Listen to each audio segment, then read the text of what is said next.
Deus. Peço que você abra a Bíblia no Evangelho segundo escreveu Marcos, capítulo 4, e a leitura será do verso 35 ao verso 41.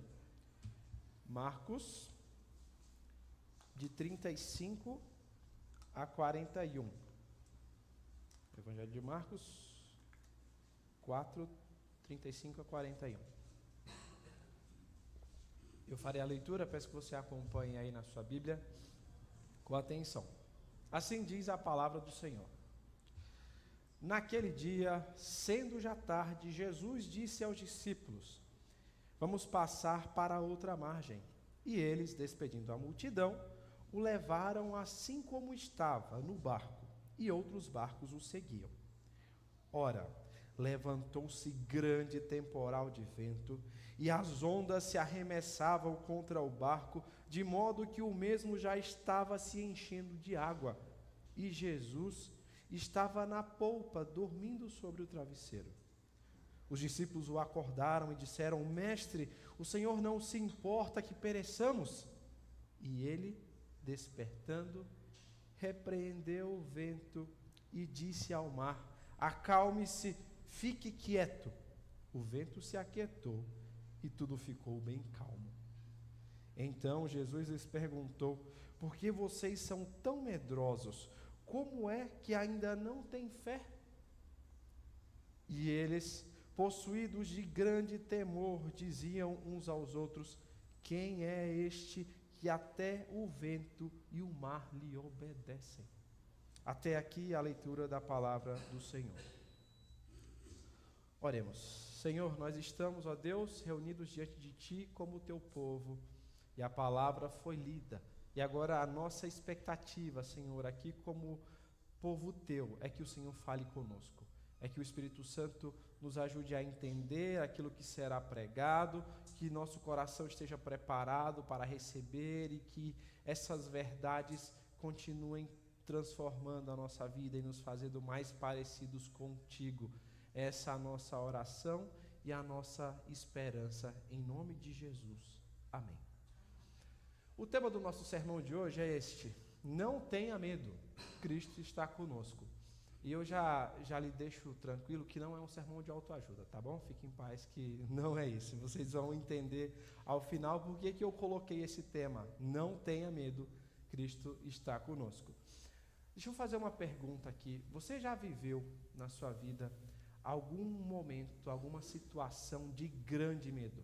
Assim, algo que a sua vida estava em risco, algo que parece que o seu chão desapareceu e você não via saída nenhuma, e o que estava prestes a acontecer era você perder a sua vida, e o que sobrou naquele momento, e o que restou para você foi desespero. Já aconteceu algo assim na sua vida, em algum momento? Em momentos de crise, e algo que nós vamos perceber nesse texto, o ser humano tem a tendência ao desespero. E no caso dos crentes, mesmo crentes, muitas vezes eles entram em desespero, e a percepção que nós temos, ou mesmo a fé em Deus, nesses momentos desaparece. A fé e aquilo que nós dizemos que confiamos de Deus, de quem Ele é, desaparece. Nesses momentos de desespero. É algo parecido com isso que o texto de hoje trata. O texto vai nos mostrar aqui a forma como os discípulos, diante da ameaça de morte, a falta de fé deles foi revelada. No último sermão que eu preguei aqui, nós vimos como a presença de Cristo nos traz alegria, e como sabendo que Cristo está conosco, que Ele anda conosco, nossa vida deve ser alegre, por tudo aquilo que a gente esperava, que foi prometido no Antigo Testamento, por tudo que isso significou de transformação na nossa vida. E no texto de hoje, nós vamos perceber que porque Cristo está conosco, e por quem Ele é, pelo que Ele é, essa certeza, o cristão ter essa certeza de que Ele está conosco e de quem Ele é, deve nos dar confiança para que nos momentos de maior dificuldade e aflição da vida, que o desespero bater, não percamos a fé e nós nos mantenhamos firmes e confiantes, descansando nele. A minha esperança é que nós hoje, ao final da exposição do sermão, tenhamos essa compreensão. E que, a partir desse momento, a partir de hoje, nós comecemos a olhar para muitas situações da vida que aconteceram ou que podem acontecer à luz das verdades desse texto. Para entendermos melhor o texto, nós precisamos olhar aqui o contexto em que ele está inserido. Olhe para a sua Bíblia aí. E eu vou, inclusive, fazer um desafio para você durante a semana. Você perceber como Marcos vai mudar de assunto agora no texto que nós lemos. Olha o capítulo 4. O capítulo 4 inteiro, quase, ele está tratando de parábolas. Ele diz que Jesus, então, subiu num barco e uma multidão à beira da praia lá, e Jesus começou a ensinar aquele povo, ele em cima de um barco. E o assunto, ele estava falando de parábolas, ele usou várias parábolas para ensinar o povo. E Marcos, então, vai mostrando essas parábolas, ele mostra Jesus explicando aos seus discípulos essas parábolas e tudo mais.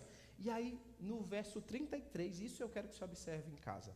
Leia do verso 33 do capítulo 4 até o final do capítulo 5. E você vai perceber que no verso 33, ele encerra o assunto das parábolas. Sabe quando você está assistindo um filme, que está passando uma cena, às vezes, sei lá, uma cena de ação, e chegou o desfecho daquela cena, o policial conseguiu pegar o bandido, alguma coisa aconteceu, e agora troca para outra cena, porque agora outro assunto vai ser contado. É isso que acontece. Verso 33 e 34, Marcos fecha esse bloco que ele está contando das parábolas de Jesus, e agora ele vai iniciar um novo assunto. E esse novo assunto tem um tema unificador desse texto que nós lemos e até o final do capítulo 5. Os eventos que Marcos vai narrar, ele quer demonstrar para os seus leitores, e eu digo, e a gente entende que o Espírito Santo queria mostrar para nós hoje, a soberania de Cristo e a divindade de Cristo demonstrada pela soberania de Cristo. Nesse texto aqui, sobre a natureza, e eu não vou contar agora mais os outros, você vai fazer isso em casa, a soberania de Cristo sobre vários outros aspectos. Até o final do capítulo 5, ele vai demonstrar isso. Então, mudando de assunto, esse nosso texto começa essa nova sessão. Tá? Vou dar um spoiler aqui. Aqui ele vai falar da soberania de Cristo sobre a natureza, depois ele vai demonstrar a soberania de Cristo sobre o mundo espiritual e os demônios, inclusive. Ele vai demonstrar a soberania de Cristo sobre as enfermidades e o desfecho, o final. E vocês vão ver isso nos próximos sermões. A soberania de Cristo sobre a morte. Aqui fica muito claro a divindade de Cristo e quem Cristo é. E nós então vamos perceber hoje a soberania de Cristo sobre a natureza. E eu quero que no final do sermão, a minha oração, que Deus nos ajude, é que nós entendamos que Jesus é Deus. E como o texto vai demonstrar, ele domina sobre a natureza. E essa verdade de ele ser Deus e de tanto poder que ele demonstra, deve moldar a forma como um cristão lida com o medo em situações de perigo. Vamos ao texto então. Lembre-se do tema, não tenha medo, Cristo está conosco. Verso 35 e 36, então, ele depois de encerrar aquela história, ele inicia essa nova sessão. Observe então que ele diz que naquele dia, então Jesus passou o dia todo ali, pregando, ensinando por meio de parábolas. Jesus, e aí já sendo tarde, Jesus disse aos discípulos, vamos para outra margem. Talvez na sua Bíblia, se for uma outra versão, pode aparecer ao anoitecer. Essa expressão já sendo tarde, a palavra aqui pode ser traduzida como ao anoitecer. Então, no final do dia, depois de Jesus passar o dia explicando sobre parábolas, com parábolas, então, ele encerra e agora eles vão se deslocar a uma outra região. Então, o verso 36 diz que os discípulos despediram a multidão, como sempre Jesus estava sendo seguido por muitas pessoas, eles o levaram assim como estava no barco. Ele não descansou, não parou para fazer nada. Do jeito que estava no barco, os discípulos subiram no barco. É como se ele tivesse hoje aí em alguma praça pública pregando em cima de uma caminhonete e terminou e falou, vamos, entraram no carro e foram embora. É isso que eles fizeram. E então o texto diz uma coisa interessante, que não vai aparecer mais, e que não vai ter então, e eu não quero que vocês se preocupem com o significado disso. Ele diz que outros barcos o seguiam. É só essa menção que vai fazer a esses outros barcos e não vai ter nenhuma referência.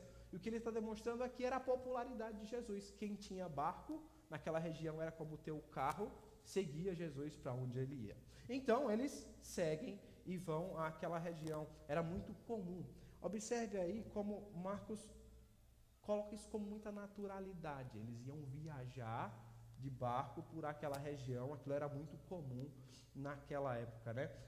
Só uma explicação rápida aqui, essa viagem deles seria no Mar da Galileia. Nós ouvimos falar várias vezes sobre o Mar da Galileia, que na verdade não era o mar, era um lago em uma região ali da Galileia, que também é chamado na Bíblia de Lago de Genezaré ou Mar de Tiberíades. Mas era muito interessante para o padrão da época. Era grande esse lago, ele tinha uns 20 quilômetros de comprimento, ele era largo, em algumas regiões tinha de 6, outras 12 quilômetros. Então era um formato de um ovo assim, e várias cidades estavam ao redor. O comércio daquela cidade, daquela região, dependia bastante dali, o tráfego das pessoas acontecia no mar, era grande, era profundo, tinha regiões que chegavam a quase 50 metros de profundidade. Tá? Então, era um lugar que poderia afundar um barco e eles morrerem afogados, sim. E os barcos não eram tão grandes assim.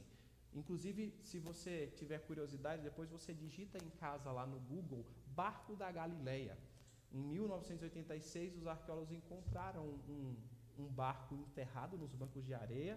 E aí hoje nós conseguimos ter uma percepção de como eram os barcos. Ele media uns 8 metros naquela época, capacidade para umas 13 pessoas, 13 a 15 pessoas, e tinha uns 2,5 metros de comprimento, de largura, assim. Então não era tão grande, mas era um lago comum e um barco comum, e era o meio como eles se locomoviam. Por que eu estou falando dessas coisas aqui?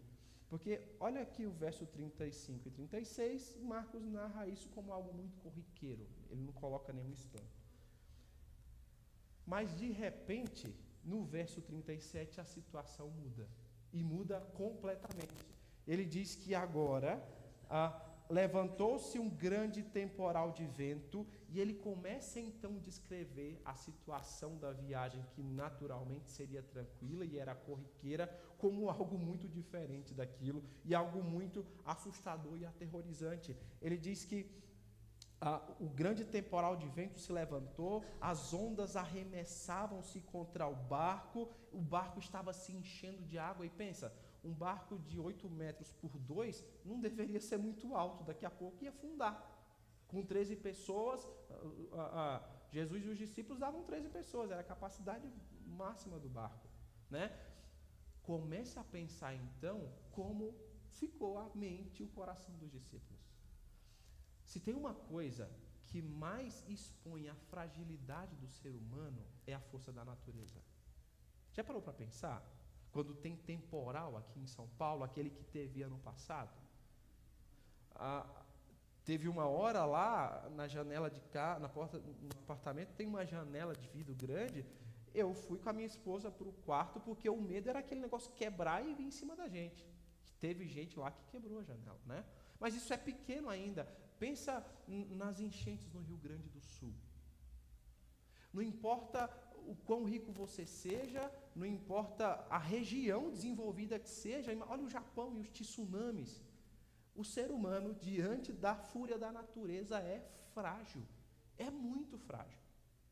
Esses dias eu estive em Recife fazendo um curso lá, e eu tive a oportunidade de conhecer irmãos de várias regiões do Brasil, e conversando com alguns da Amazônia, eles descrevendo como eram as viagens lá.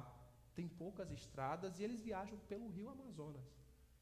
E eles dizendo que tem vezes que o barco não é muito bom, está lotado de gente, e você olha para um lado e você não vê o fim, você olha para o outro e você não vê o fim, porque o rio Amazonas também tem 11 quilômetros de comprimento em muitos lugares.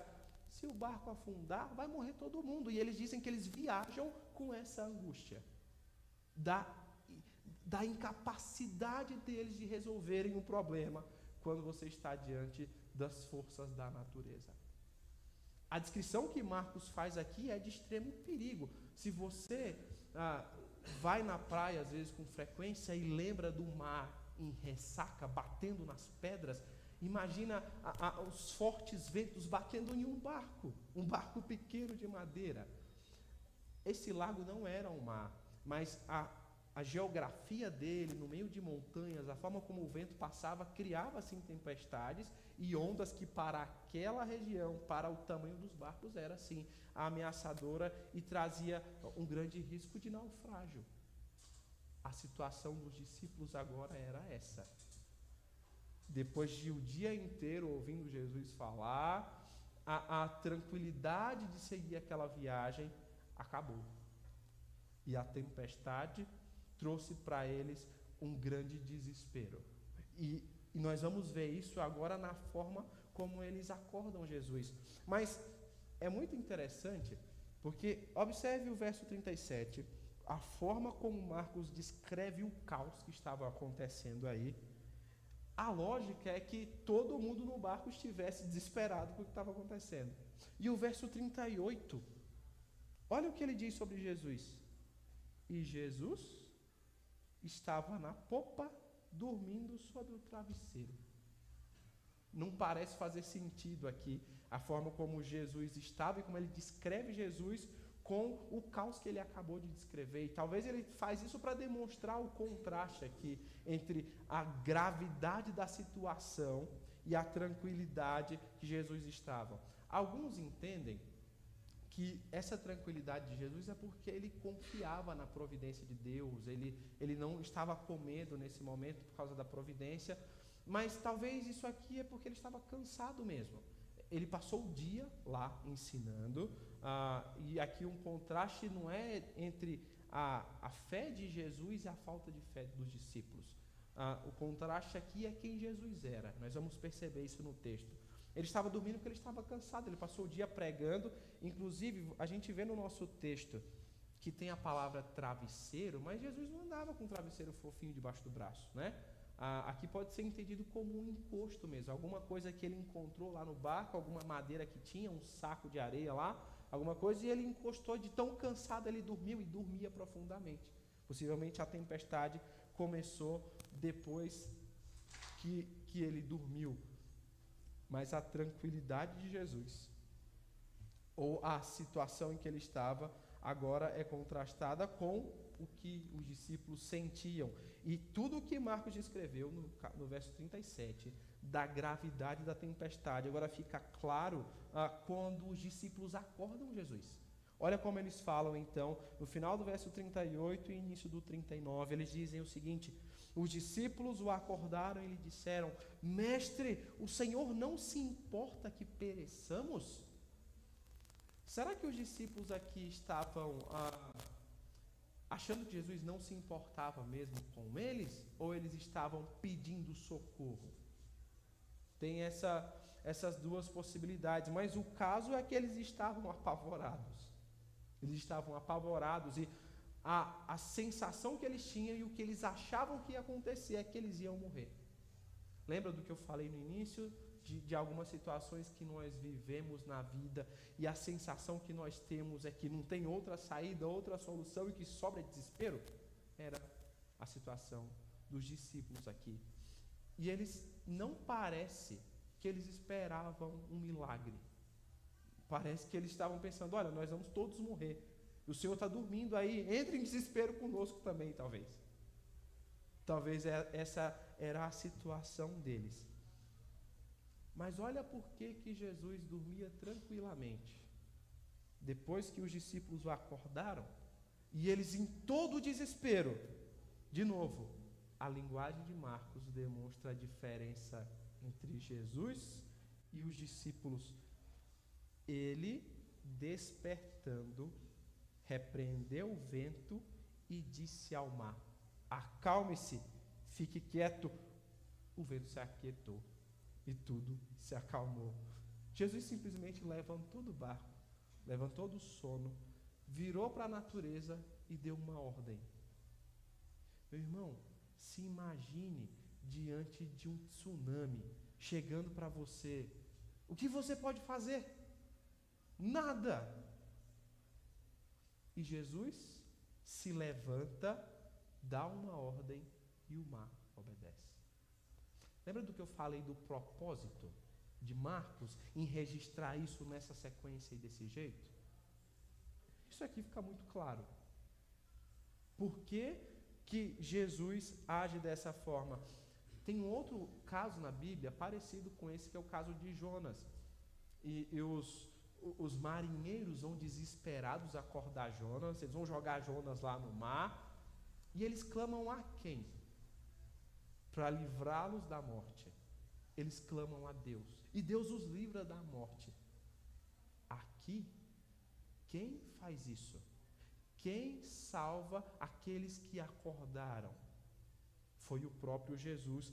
Essa é a declaração muito, muito clara da divindade de Jesus. Por meio da autoridade dele, essa autoridade sobre a natureza é demonstrada e fica muito claro aqui. E olha que interessante.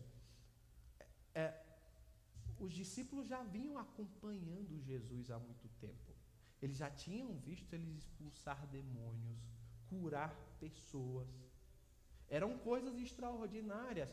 Mas isso aqui, nós lemos às vezes o texto bíblico, meus irmãos, com uma insensibilidade de quem já está e já conhece a história há muito tempo. Nós conhecemos a história, nós sabemos que ele acalmou a tempestade, nós sabemos que ele é Deus. E por causa disso, muitas vezes, nós perdemos a chance de aprender quão grandioso é o nosso Salvador. Já parou para pensar no que se passou na cabeça dos discípulos? E nós vamos ver isso aqui no texto. Marcos deixa claro como eles ficaram com aquilo que aconteceu agora. Eles já tinham visto tanta coisa, mas eles viram o seu mestre levantar, dar ordem ao vento e ao mar, e eles obedeceram. E olha que a gente olha aqui para o texto e pensa assim, meu Deus, que bênção então. E que extraordinário os discípulos presenciarem esse milagre. Quão grande esse milagre, está tudo bem agora. Sabe aquele tipo de crente que muitas vezes vive na expectativa de ver demonstrações de poder de Deus, de milagres de Deus? Graças a Deus, no nosso meio, nós somos muito cuidadosos com isso. Mas nós temos igrejas que desesperadamente buscam demonstrar, e as pessoas buscam para validar a fé delas, demonstração de poder de Deus. Só que a pergunta que Jesus vai fazer para os discípulos aqui é muito interessante, porque eles tinham acabado de presenciar um milagre extraordinário. Está tudo bem com a fé deles, né? Tinha um problema no coração deles. Olha o que Jesus diz. Por que vocês são tão medrosos? Como é que ainda não têm fé?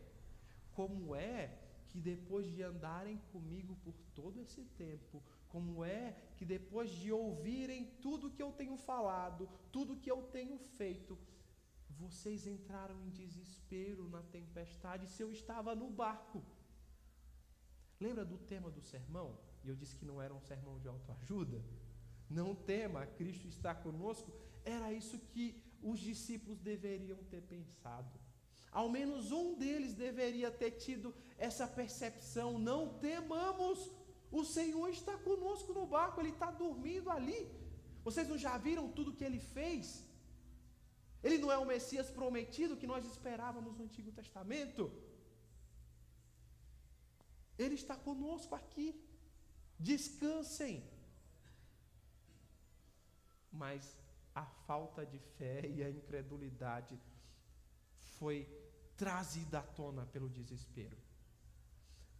E olha, nós olhamos para eles e julgamos. Quão incrédulos eles eram, né? Mas a falta de fé e a incredulidade muitas vezes é uma das maiores lutas do povo de Deus. A gente vê isso em todo o Antigo Testamento. Nós vemos isso no Novo Testamento, os evangelhos demonstram isso várias vezes. E se você for muito honesto com você e muito honesto com Deus, se eu for muito honesto comigo mesmo, muitas vezes, em momentos de aflição, o que fica é incredulidade. E sabe por quê que o que fica é incredulidade? Porque assim como os discípulos, a confiança muitas vezes não é em quem nós cremos, em quem Jesus é, em quem Deus é, mas é no que eu faço, no que eu posso fazer. Muitas vezes é isso. Os discípulos estavam todos acordados, todos eles estavam cansados de passar o dia lá, mas o mar era perigoso às vezes de viajar, talvez eles nem dormiram com medo de alguma coisa que pudesse acontecer. Nós muitas vezes na vida, por termos a nossa confiança em nós mesmos, naquilo que nós fazemos, na reserva financeira que nós fazemos, o quanto nós cuidamos da nossa saúde, o quanto nós somos aparentemente pessoas boas, que trabalham direito, quando alguma coisa acontece, o chão desaparece e parece que a tempestade vai nos engolir e nós nos esquecemos de quem está no barco conosco. Tem uma doutrina muito importante na vida cristã e na teologia cristã, que é a doutrina da união do crente com Cristo. Jesus não está mais fisicamente hoje comigo, nas coisas que eu vivo, nas lutas contra o pecado e nessas coisas, mas espiritualmente Ele está, porque espiritualmente eu sou unido a Ele.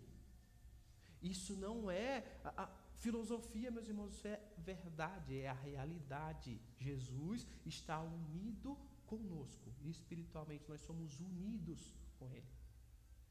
E o que nós vivemos, Ele nos acompanha, trazendo, guardadas as devidas proporções. Lembre-se, Jesus está no barco com você, comigo e com você. Nós devemos lembrar disso, que a nossa confiança precisa estar em Cristo. E aí olha então a admiração dos discípulos, do verso 41. Eles dizem assim: quem é este que até o vento e o mar lhes obedecem? Não é que eles não conheciam Jesus.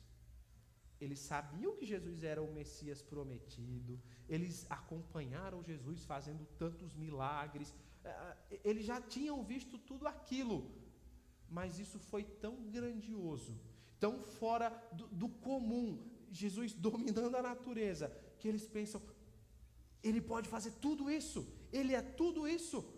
O que ficou na cabeça deles foi espanto. E é essa percepção que eles precisavam ter mesmo, porque Jesus é o Deus encarnado. Era o Deus encarnado. E eles muitas vezes não lembravam disso, não tinham essa compreensão, essa percepção clara. E nós também, muitas vezes, não tinham. Imagina, Deus, que criou os céus e a terra, se fez homem, cresceu, e estava com eles ali. E eles viram Ele dando ordens à natureza e ela obedecendo. E esse texto não está aqui por acaso. Está aqui porque o Espírito Santo queria que eu e você soubéssemos disso e tivéssemos essa compreensão muito clara de quem é o seu Salvador. O Salvador da sua alma, que morreu no seu lugar, que lhe deu a vida eterna, é o Deus Todo-Poderoso, é a segunda pessoa da Trindade, é o Filho. Quando eu vejo esse texto, eu imagino Jesus levantando do barco e dando ordem às águas. Eu não consigo esquecer da narrativa de Gênesis na criação. Eu não consigo esquecer do que João diz no início do seu evangelho, que no princípio era o Verbo, e o Verbo era Deus, e o Verbo estava com Deus, que era Jesus que estava lá no princípio, que Ele era a palavra por meio da qual Deus criou todas as coisas. Aquele caos inicial, que só havia água sobre a face do abismo, o Espírito de Deus parava sobre a face das águas, não era um mar brando, era Deus formando e criando todas as coisas, moldando a massa do mundo, isso que nós enxergamos hoje, o poder que fez tudo isso, que a palavra que saiu da boca de Deus era Cristo, o Salvador, o meu e o seu Salvador, é esse Salvador. Quem estava no barco com os discípulos era ele. Lembra de Colossenses 1? Ele é a imagem do Deus invisível.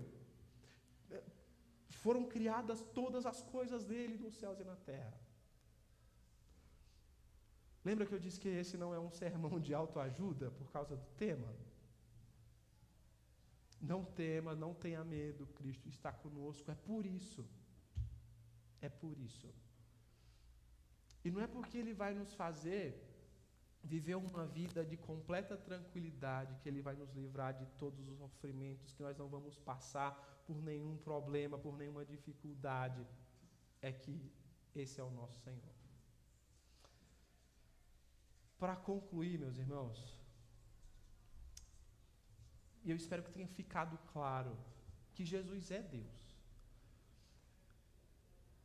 O Jesus a quem nós servimos não é uma pessoa legal só, não é um filósofo, não é uma pessoa que era extraordinária nos seus pensamentos. As pessoas tentam extrair essas coisas do que Jesus disse e dá para tirar sim muita coisa. Jesus era Deus e a sua sabedoria era infinita. Mas o mais importante é que Ele é Deus.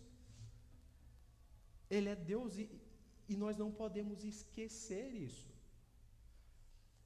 Esse sermão precisa ser lembrado, nós precisamos ser lembrados do que esse texto diz, porque se nós somos filhos de Deus, se nós cremos que Jesus é nosso Salvador, se nós somos seus súditos, fazemos parte do seu reino, essa verdade de que Ele é Deus, de que Ele domina sobre todas as coisas, deve moldar a forma como eu vou enxergar a vida.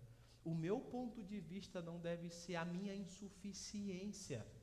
O meu ponto de vista deve ser quem está no barco comigo.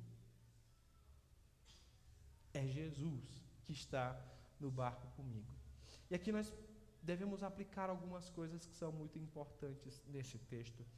Primeiro, e lembre disso, em cenários de desespero, nós devemos lembrar que a nossa confiança não está em nós, está em Jesus, que foi demonstrado como sendo Deus com tanta demonstração de poder nesse texto. E aqui eu quero pensar em uma aplicação voltada para a natureza mesmo. Muitas vezes o cristão vai ter que enfrentar desastres naturais. Nós aqui em São Paulo não temos tanto problema com isso. Mas pensa nos irmãos que estavam lá na região do Rio Grande do Sul e que agora vão viver com esse medo de que isso aconteça de novo. E eles são totalmente impotentes de resolver aquela situação. E talvez você um dia vá morar em algum lugar assim, talvez Deus te leve para alguma outra região do mundo ou do país que você talvez enfrente problemas, ou a ameaça de problemas como esses. E nós devemos sim tomar todos os cuidados, ser cuidadosos e garantir a segurança na forma que nós pudermos, mas quem garante isso é Deus. E o nosso Salvador, o Salvador da nossa alma, é o Deus que domina e governa a natureza. Por mais que ela nos assuste, ela mostra a nossa fragilidade diante de Jesus, diante do Senhor. Ela é serva. E se Ele for nos guardar, Ele vai nos guardar em situações como essa. Mas nós podemos pensar aqui nas aplicações para a nossa vida espiritual, para a nossa caminhada na vida. O desespero dos discípulos, no meio da tempestade, demonstra muitas vezes a sensação que nós temos de que Deus nos abandonou. Existem situações na vida em que a fé fraqueja. E a sensação que nós temos é que Deus nos abandonou. A sensação que nós temos é que nós estamos sozinhos. E parece que Jesus está indiferente. Os discípulos pensaram isso, que Jesus estava indiferente com o que eles estavam sofrendo, porque ele estava dormindo. Mas ele, na hora certa, acorda e acalma a tempestade. Nós precisamos ter essa percepção também. Às vezes, você vai enfrentar um diagnóstico que vai lhe tirar o chão. E você parece que vai ser engolido por essa nova tempestade que chegou que você não esperava. E Ele tem poder para repreender essa tempestade e acabar com essa tempestade. Mas se Ele não fizer isso, lembre-se ainda de que mesmo que você venha a perecer nessa tempestade, Ele vai lhe sustentar até o final. E lá do outro lado, lá depois que você subir à glória, você irá viver uma realidade totalmente diferente e que nunca mais haverá tempestade de nenhum tipo. E se nós somos cristãos, e se nós seguimos a Cristo, e se nós somos seus discípulos, nós não podemos esquecer disso. Talvez a tempestade, meus irmãos, é por causa do pecado. Não só a realidade do pecado no mundo, mas os pecados que nós praticamos, os pecados que nós alimentamos.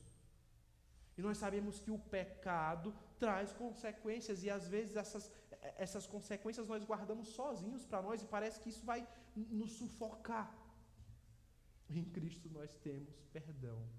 Esse mesmo Salvador que domina a natureza, salvou a nossa alma, nos salva e nos redime dos nossos pecados, porque a sua morte na cruz já pagou a dívida que nós tínhamos.